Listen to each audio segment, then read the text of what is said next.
I'm Anil Kumar. Welcome to our series on SAT.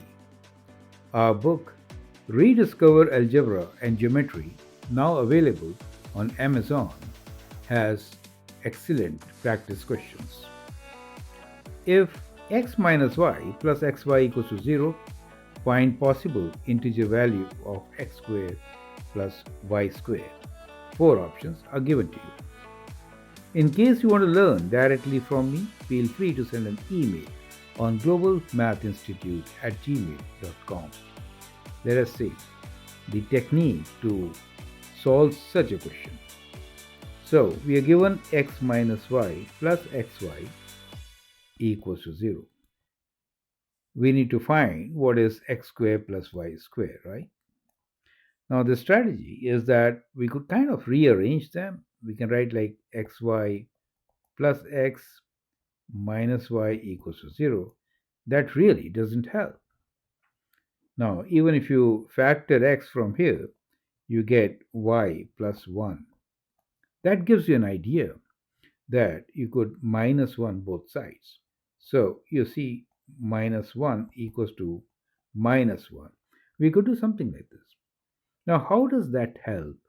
This is the strategy to understand. See, we can again factor, right? The other two terms, we get y plus 1 in the bracket, correct? Now from here, you see y plus 1 is a common factor. And what we get is x minus 1 equals to minus 1. Now that is possible only if we have solution kind of 1 times minus 1, or we have minus 1 times 1, right? So how do you get 1 from y plus 1? The only way is that you could use a number, 0, right? So 0, and for minus 1, x is also 0. So that will be the solution.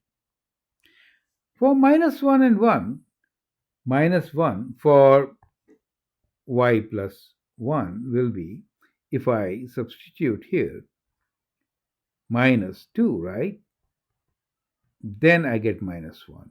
And here, to get 1, I have to substitute 2. So that means we have a solution x and y values as 2 and minus 2, right? So that becomes a solution. 0, 0 is also a solution. We are looking for four options. We need to find what is x squared plus y squared. And we can now square these twos and figure it out, right? So minus 2 squared plus 2 squared seems to be the solution, right? So 4 plus 4, which gives you 8. And therefore, the option C is the right option. This is one of the most difficult questions in SAT, which could not be solved by many students. So I hope you have understood this strategy. And in case you want to learn directly from me, you can send an email on the address given. Thank you and all the best.